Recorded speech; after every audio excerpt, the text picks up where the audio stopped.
Je vais tout de suite, sans plus tarder, laisser la parole à Jules Donzelot pour sa présentation. Merci. Est-ce que vous m'entendez? Est-ce que le micro est branché? C'est bon. C'est bon.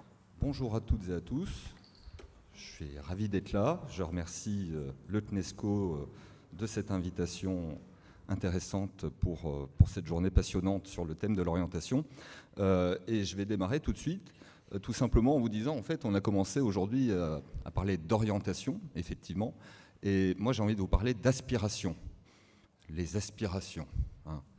Alors, la place des aspirations en orientation, pour le coup. Et je peux tout de suite commencer en vous disant que moi, personnellement, quand j'étais jeune, j'avais pas beaucoup d'aspirations. Et finalement, quand on n'a pas d'aspiration et qu'on ne sait pas quoi faire, je donne un conseil, on peut toujours devenir sociologue. Comme ça, vous essayez de comprendre ce que font les autres, vous qui n'avez pas su quoi faire, et vous êtes en plus payé pour le faire. C'est assez formidable. Voilà, donc, par contre, le fait est que la question des aspirations se pose parce que si tous les jeunes n'avaient pas d'aspiration, ils deviendraient tous sociologues et on serait bien embêtés d'avoir une société de sociologues. Et donc la question que moi je me pose et que je voudrais vous poser et me poser avec vous, c'est finalement donc comment faire pour élever et diversifier les aspirations des jeunes. Et pour ça, je vais vous parler de deux modèles de politique publique, finalement, mais qui se ressemblent beaucoup. Ils sont d'une inspiration mutuelle, on va y venir. C'est des programmes qui existent en Australie et au Royaume-Uni. Alors, peut-être commencer par dire simplement, donc on m'a demandé, je ne vous le cache pas, de vous parler de ces deux pays. Moi, je suis à la base spécialiste plutôt de la Grande-Bretagne, du Royaume-Uni. Et l'Australie, de fait, ça m'a paru tout à fait pertinent puisqu'il y a vraiment une inspiration mutuelle de ces deux pays en continu, à la fois sur des réformes structurelles et sur des programmes, on pourrait dire, d'égalité des chances, mais dans les pays anglo-saxons, on y reviendra, on parle de widening participation policies, le verbe to widen signifiant à la fois élargir et diversifier. C'est-à-dire que to widen participation, c'est à la fois massifier la participation à l'enseignement supérieur et diversifier la participation. Donc on est à la fois dans une optique de massification et de démocratisation au sens propre. Alors une inspiration mutuelle fréquente Australie-Royaume-Uni, en général c'est plutôt le Royaume-Uni qui s'inspire de ce qui est fait en Australie, surtout pour des réformes structurelles. Je vais y passer rapidement, mais en gros, en Australie, dès 1988, c'est la révolution Dawkins entre 88 et 90, qui crée un système d'enseignement supérieur intégré. On met fin à la dualité des institutions d'enseignement supérieur et on se retrouve avec un statut unique d'université. Ça existe en Australie entre 88 et 90, et finalement, en Grande-Bretagne, on fait la même chose en 92. D'autres réformes structurelles que vous voyez, donc des frais d'inscription élevés, alors en Australie, ils sont même dérégulés. En Angleterre, il y a eu des élévations contrôlées des frais d'inscription. La plus haute, celle que j'ai marquée, UK 2006, parce qu'on passe vraiment à 9000 livres sterling maximum. Depuis, c'est même 9250 par an pour des frais d'inscription universitaire. Et puis, un dernier élément qui est la suppression, avant-dernier, du cap lock, c'est-à-dire que pendant très longtemps, chaque année, en début d'année, le gouvernement définissait un nombre maximal d'inscriptions dans l'enseignement supérieur et que finalement, l'Australie d'abord en 2010, puis le Royaume-Uni en 2016 ont décidé de mettre fin à ce système maximal quantitatif, ce système de quotas de nombre d'inscriptions pour vraiment déréguler totalement la situation. Mais alors finalement, si on revient sur le sujet qui nous intéresse, nous, le plus intéressant, c'est que le Royaume-Uni a inspiré, donc on va dans l'autre sens cette fois-ci, l'Australie. Ils ont co-élaboré, enfin co-construit au début des années 90, en tout cas eu des échanges dans le cadre de la construction de programmes d'égalité des chances.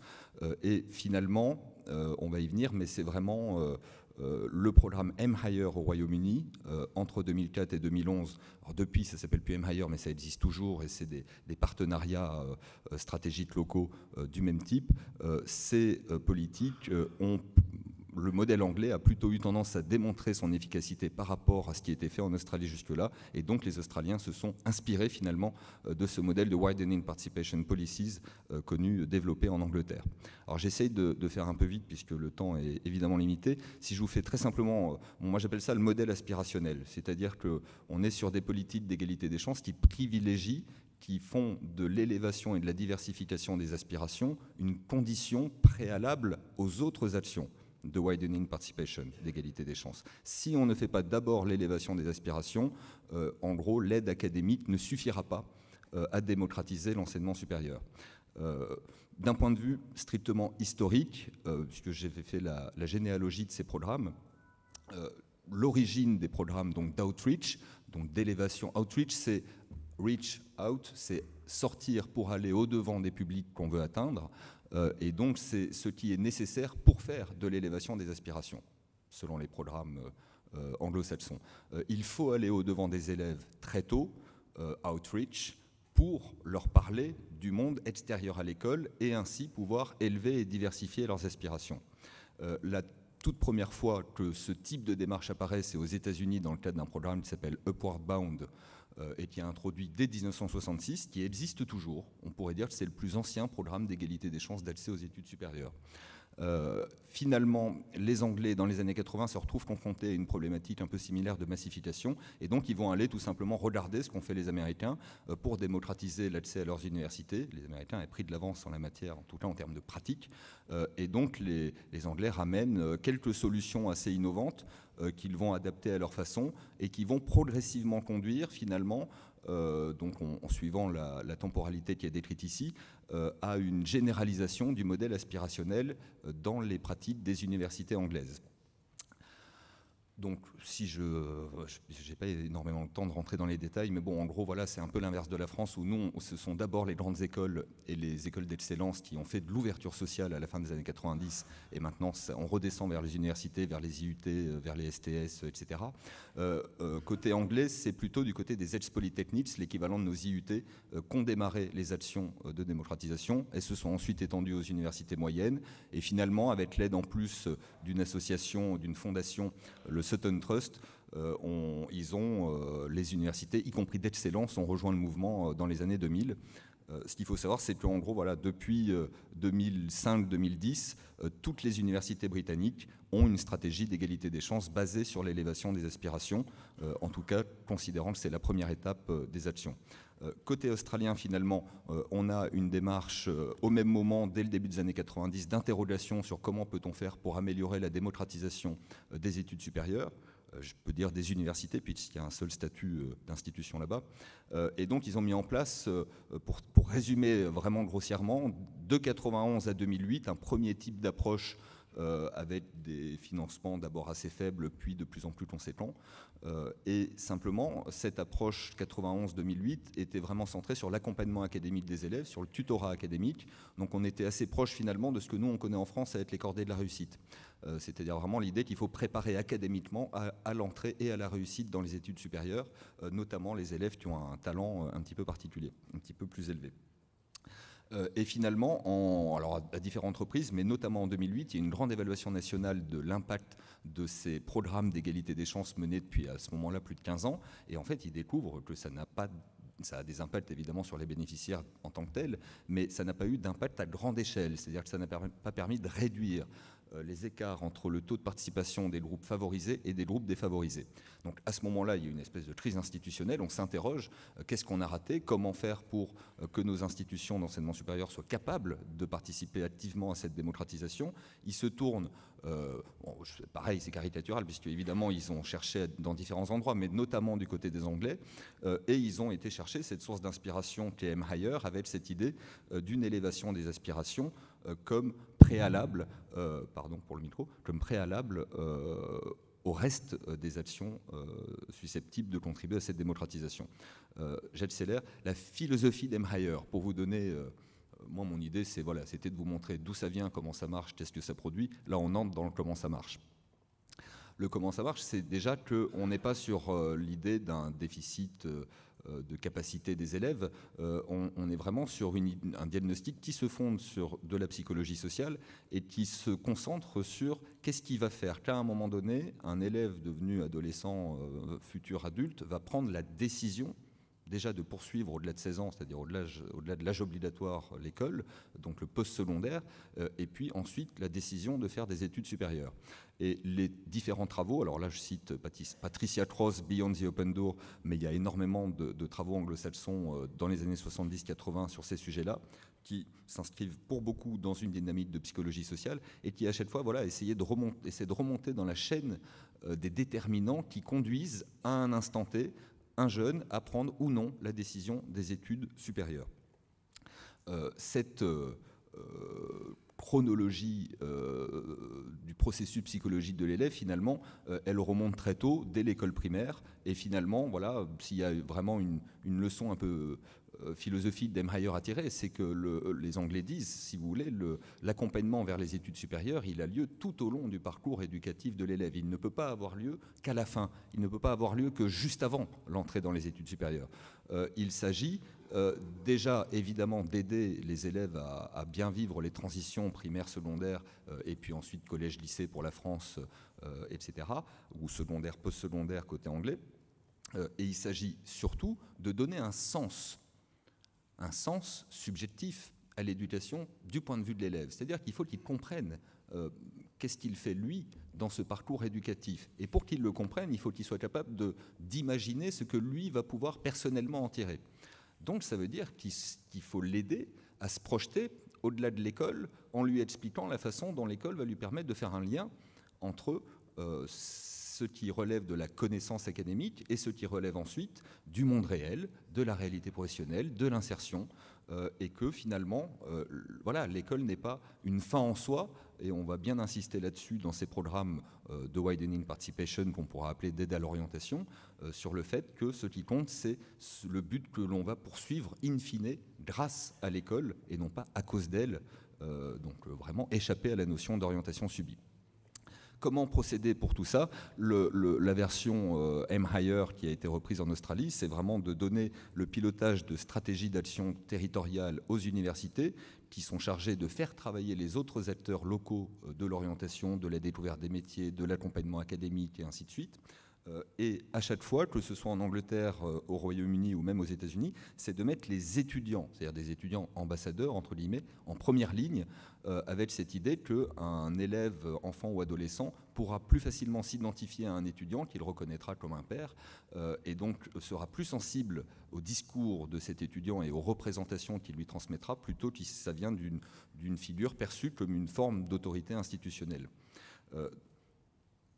Bon, ça fait déjà, il faut mettre des petits silences de temps en temps quand on cause. Alors, je suis à combien? Ça va. Ça va? La réponse est bonne. Ça va, ça me va. Donc, simplement, là encore, moi je voudrais insister sur un aspect un petit peu philosophique de ces démarches de Widening Participation, qui est finalement que quand on se demande quel est le but ultime de ces actions d'élévation des aspirations sur lesquelles on va revenir un peu plus dans le détail, et qu'on interroge les spécialistes anglais, vous en avez un dans la salle aujourd'hui qui parlera demain, John Storan de l'Université de l'Est de Londres, on est dans une dynamique d'inclusion sociale. Ça veut dire qu'on fait de l'aide à l'orientation pour donner le sentiment aux élèves qu'ils ont leur place dans la société, pas simplement pour les aiguiller vers une voie qui convienne d'un point de vue fonctionnel, à la fois pour eux en termes d'aspiration et pour la société en termes de compétences. Alors, comment on fait pour produire cet accompagnement progressif dont je vous disais bien qu'il doit commencer très tôt et qu'il doit se dérouler tout au long du parcours éducatif de l'élève. Alors vous avez là ce que moi j'ai appelé la pyramide des besoins d'Emhyer, avec vraiment comme base l'idée que, et les Anglais sont très attachés à ça, que l'engagement parental est une condition pas absolue, mais en tout cas fortement contributive à la réussite des élèves et à leur engagement dans leur propre parcours. Si les parents sont engagés dans le parcours de l'élève est engagé dans son propre parcours, ou en tout cas c'est plus probable. Pour favoriser cet engagement parental, on va avoir différentes actions. Donc sur la colonne de droite, elles sont listées dans l'ordre. Vous partez du bas, vous remontez vers le haut, on suit la flèche. Et en gros, les premières actions, celles du bas, vont concerner plutôt la sensibilisation des parents au sujet des études supérieures. Alors, je ne peux pas rentrer dans le détail, mais il y a vraiment des rencontres en maison de quartier. Ça peut être le vendredi soir en mode un peu festif, avec des parents qui viennent endimancher, puisque c'est l'université qui les invite dans leur maison de quartier pour leur parler de filières, de débouchés professionnels, etc. Donc, c'est des actions qui marquent vraiment les esprits dans les quartiers. Des interventions en école primaire, évidemment, temps restant 5 minutes, je le précise.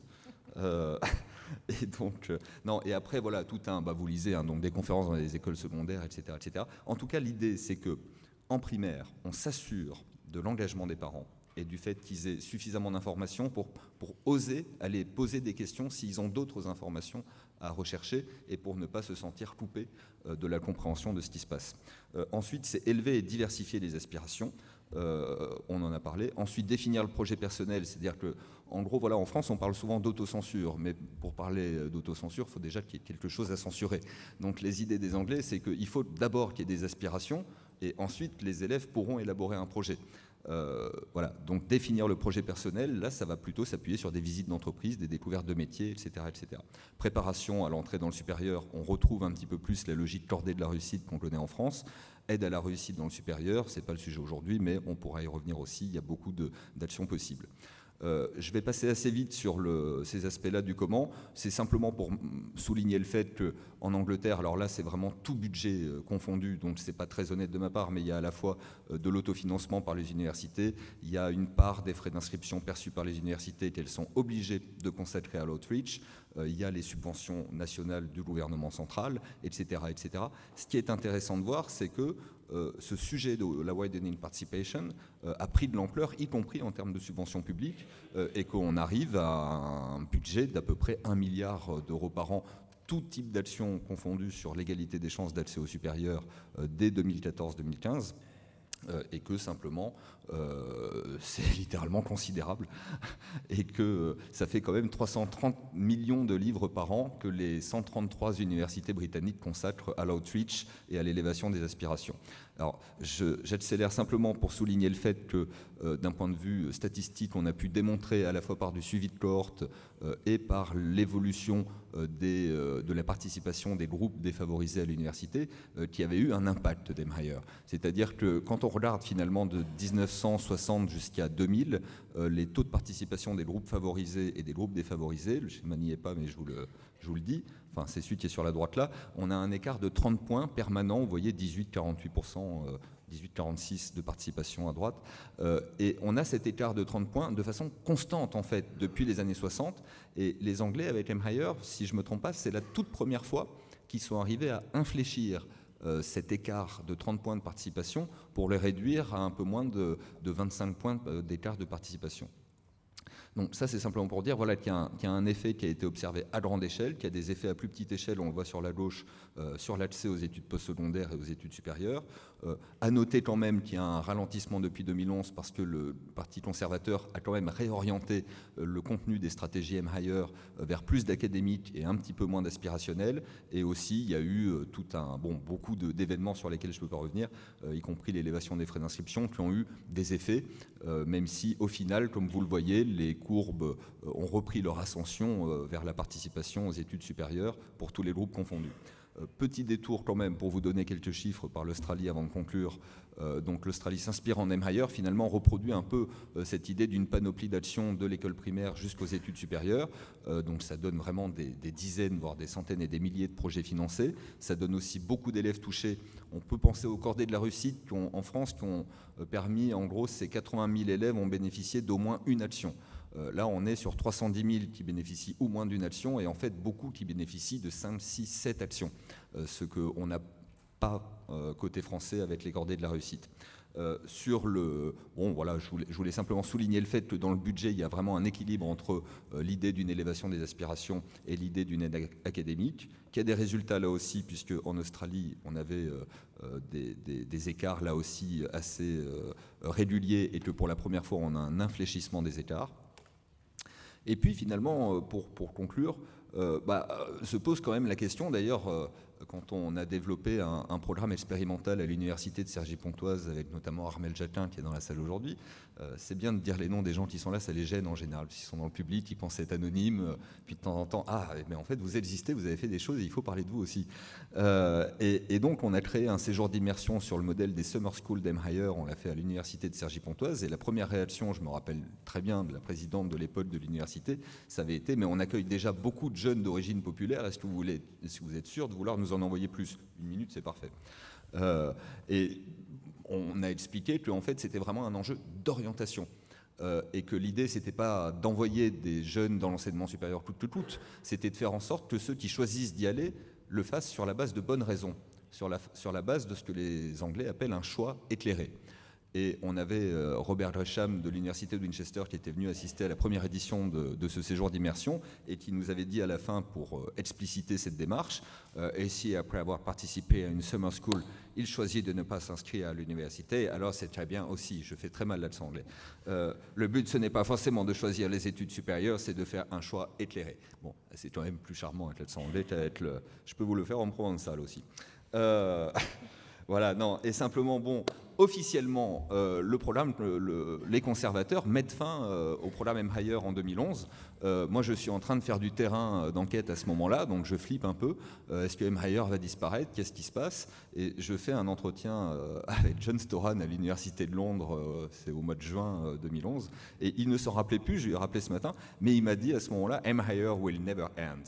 Voilà. Et donc, je voulais simplement souligner le fait qu'une fois que les gouvernements ont mis en place ces politiques aspirationnelles, en général, elles se retrouvent progressivement intégrées dans le droit commun. C'est-à-dire qu'on considère que ça fait partie inhérente des missions de l'université que d'être inclusive socialement vis-à-vis de tous les publics défavorisés. Merci.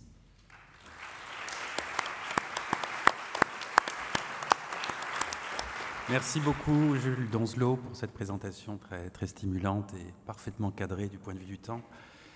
Et cet enrichissement à notre réflexion par la présentation de ces démarches d'élévation de l'aspiration et puis d'outreach, on a cette sensibilisation, cette démarche qui consiste à aller vers les personnes qui ont besoin là où elles se trouvent.